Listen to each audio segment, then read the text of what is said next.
Ayala Mall Cinema's A-List series, together with the FDCP or Film Development Council of the Philippines, is set to release their World Cinema Festival, which will run from August 23 all the way to August 29.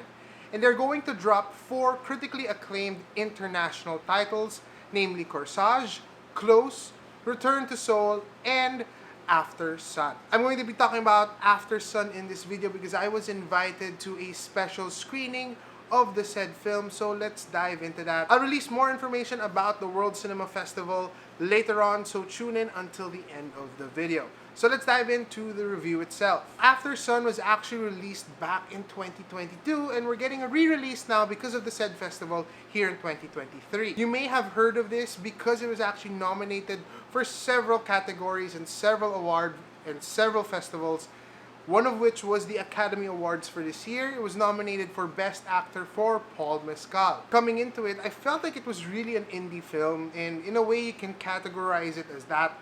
But what I like about this film is really how it zeroes in on the mundane life. Now let me serve this as a disclaimer to all of you. This may not be everyone's cup of tea.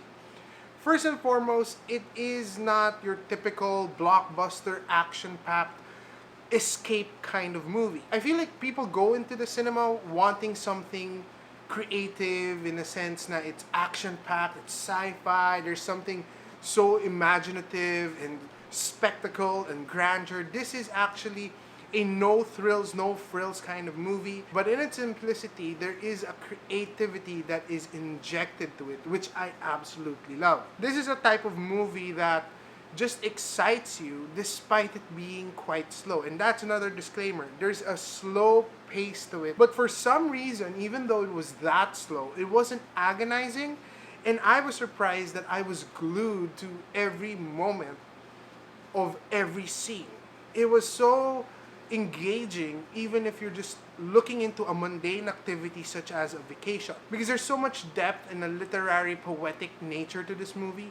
Like, if you look at the persona of whose eyes we're actually peeking into, you kind of get to see that this is not your ordinary retelling. You're looking into this from the perspective of the daughter, from the perspective of the child, how she's trying to grasp and hold on to this very powerful memory, but she's also kind of lost because there's lines that she couldn't really piece together. It's like a broken puzzle because it will eventually relate to how she now in the present views her father. And at the heart and core of this movie is a relationship between a father and a daughter. It's a family film, not so much kid-friendly themes, I guess, because in a way there's talks of or themes of depression, there's themes of mental health, and I love the vulnerability that they try to exude out of this movie. It's just real, authentic, it's raw at its rawest form, and that's what I loved about it.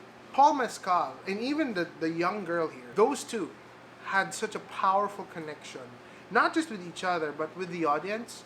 Like, the ability to have your audience glued to every moment with just you two as the main cast. Yes, they're supporting cast members, they're people who come in and interact with them, but having the attention on you for majority of the film and having this nice rapport, not just with each other but with the audience itself, was really amazing to see.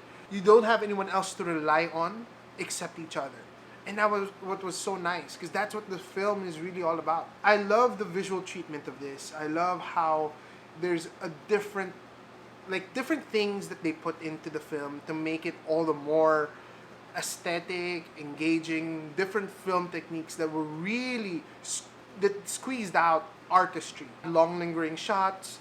There was a back and forth with a video cam kind of setup. It may seem a bit confusing, but it's a means of you really reading in between the lines and really trying to appreciate what the director, what the vision is for the movie, and how it's being translated into the story. Away from it all, like a blind man. I will never forget one particular sequence in this film.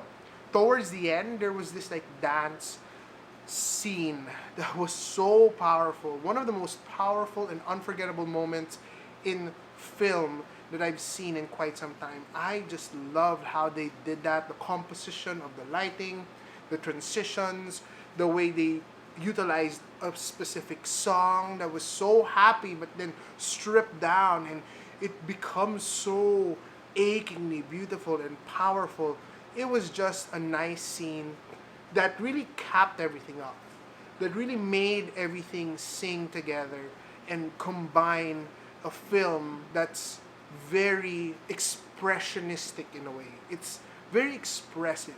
Not everyone may enjoy it as much as I did, and I do respect that. That's why I can't fully give it a 10 out of 10. I give it instead, to be honest, because it is really good, a 9 out of 10. It's a solid 9. Even though it's slow, even though there is a slow burn to it and a different pace, different treatment, I do suggest that you still check it out. A breath of fresh air in comparison to everything we've been getting so far. So that's pretty much it for this review, but then again, you can still catch Aftersun when it drops on August 23 all the way to August 29 in exclusive Ayala cinemas, together with films such as Close, Corsage, and Return to Seoul.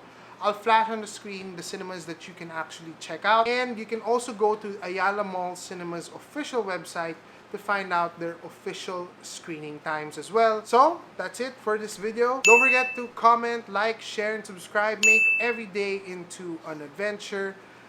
Stay safe, guys, and peace.